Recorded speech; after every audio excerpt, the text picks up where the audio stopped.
নমস্কাৰ আপোনালোক সকলোকে আমাৰ চেনেলৰ অন্য এটা ভিডিঅ'লৈ মই জন্মনিয়ে স্বাগতম জনাইছোঁ আৰু আজি দেৰিকৈ হ'লেও এই ভিডিঅ'টো আপোনালোকৰ ওচৰলৈ লৈ আহিছোঁ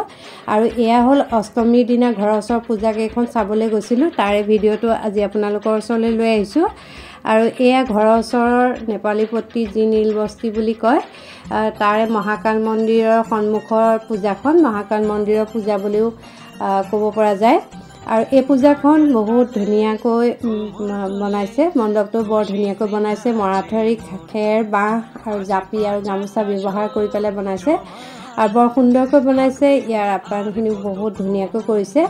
আৰু ইয়াতো বহুত মানুহৰ সমাগম সন্ধিয়া হৈছিলে আৰু আমি যেতিয়া অকণমান দেৰিকৈ ওলাইছোঁ তথাপি বহুতখিনি মানুহ আছে এতিয়া আৰু আজি হ'ল অষ্টমী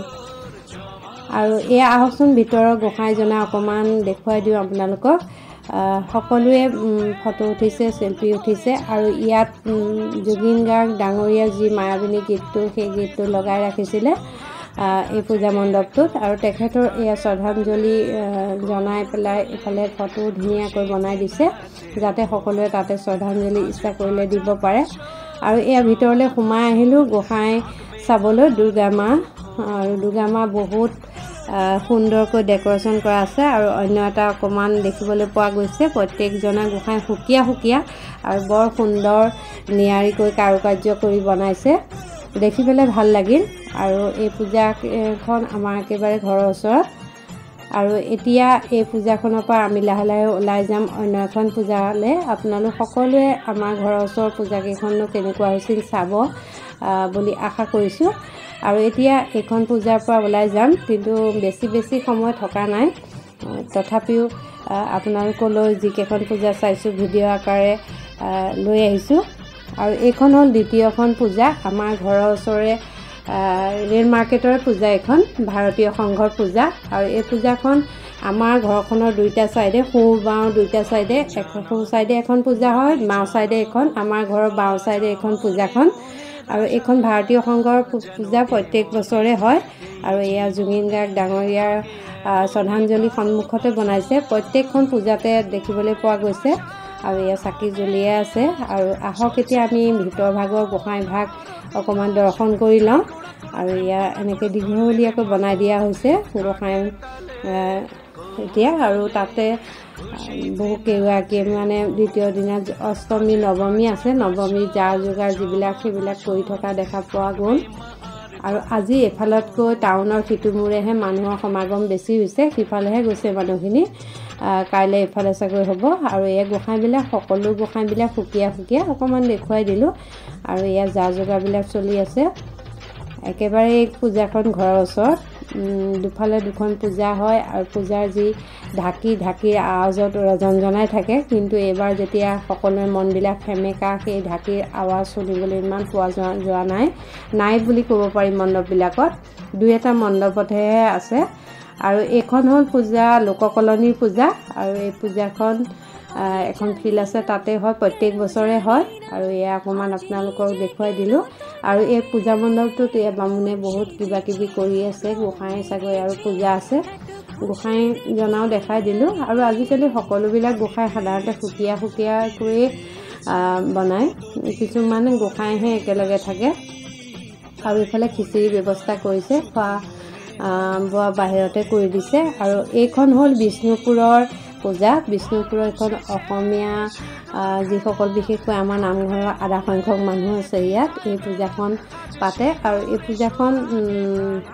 বহুত সুন্দৰকৈ পাতে আৰু বহুত দূৰৰ পৰা বামুণ আহে ইয়াত পূজা কৰি কেইবাদিনো থাকি তাৰপিছত যায়গৈ ৰাস্তাটোৰ আমি অপজিটত বহি আছোঁ অপজিটতো পেণ্ডেল দিয়া আছে আৰু ইয়াতে অকণমান সময় বহি পেলাই আকৌ অন্য এখন পূজালৈ বুলি আহিলোঁ এইখন হ'ল ৰঙাপাৰাৰ শীতলা মন্দিৰৰ পূজা শীতলা মা ইয়াত মন্দিৰ আছে আৰু মন্দিৰটো এতিয়া বনাই আছে সম্পূৰ্ণকৈ হোৱা নাই আপোনালোকক যেতিয়া সম্পূৰ্ণ হ'ব দেখুৱাম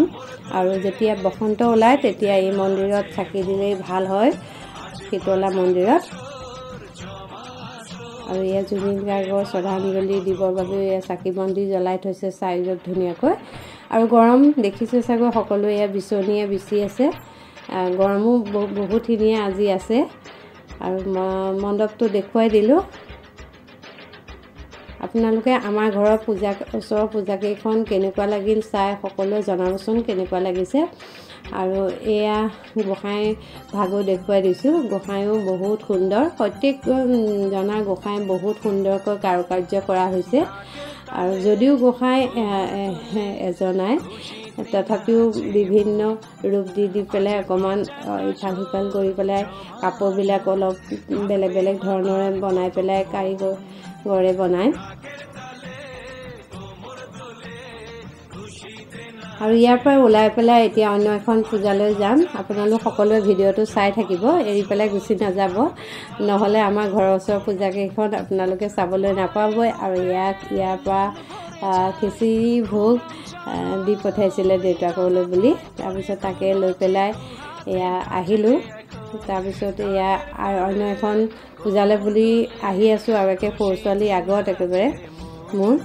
তাৰপিছত এইখন হ'ল নিউ কলনীৰ পূজা, আৰু এই পূজাখনো আপোনালোকক দেখুৱাই দিছোঁ। ভিতৰৰ আৰু সোমোৱা নাই, অকণমান বাহিৰৰ পৰাই এই পূজাখন দেখুৱাই দিলোঁ। বহুত সুন্দৰ গোসাঁই কাৰুকাৰ্য, বেক চাইডৰ কাৰুকাৰ্যখিনিও বহুত ভাল লাগিলে। আৰু ওলাই আহিলোঁ অন্য এখন পূজালৈ বুলি, কাৰণ ৰাতিও হৈছে বহুতখিনি, আৰু সেইবাবে ওলাই আহি এইখন হ'ল গাৰ্ডেন কলনী পূজা। এই পূজাখনৰ মণ্ডপটো ভালেই লাগিছে দেখিবলৈ, বহুত ধুনীয়াকৈ বনাইছে। আৰু ইয়াত বহুত সংখ্যক মানুহ দেৰিও হৈছে যদি আছে, আৰু কিন্তু ইয়াত বহুত পোক ওলাইছে, থাকিবলৈ পৰা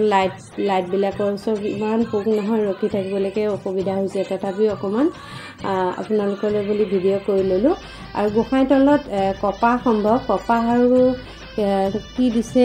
ভালকৈ ধৰিব পৰা নাই, দি পেলাই বৰ সুন্দৰকৈ এনেকৈ পাহাৰৰ নিচিনা তলত বনাই দিছে, দেখিবলৈ বহুত ভাল লাগিলে। কিন্তু এইবছৰ গোসাঁই একেবাৰে ওচৰলৈ আমি যোৱাও নাই, সেইকাৰণে অলপমান দূৰৰ পৰাই ভিডিঅ' কৰি দেখুৱাইছোঁ। সেইবাবে একেবাৰে ভালকৈ দেখুৱাব পৰা নাই, তাৰ বাবে ক্ষমা কৰিব। কাৰণ শাহুমা ঢুকুৱা এবছৰ নোহোৱালৈকে গোসাঁই ওচৰলৈ যোৱা নহয়, সেইকাৰণে অকণমান দূৰে দূৰে চাই দূৰৰ পৰাই কৰা হৈছে। যি কি নহওক, এই পূজাখন আমাৰ ঘৰৰ ওচৰৰ ৰেল মাৰ্কেটৰে পূজা। আৰু এই পূজা মণ্ডপৰ বাহিৰতে জুবিন গাৰ্গ ডাঙৰীয়াৰ শ্ৰদ্ধাঞ্জলি দিবৰ বাবে ধূপ চাকি ব্যৱস্থা কৰি বৰ সুন্দৰকৈ বনাই দিছে। আৰু এতিয়াও খিচিৰি দিয়াৰ ব্যৱস্থা কৰি আছে।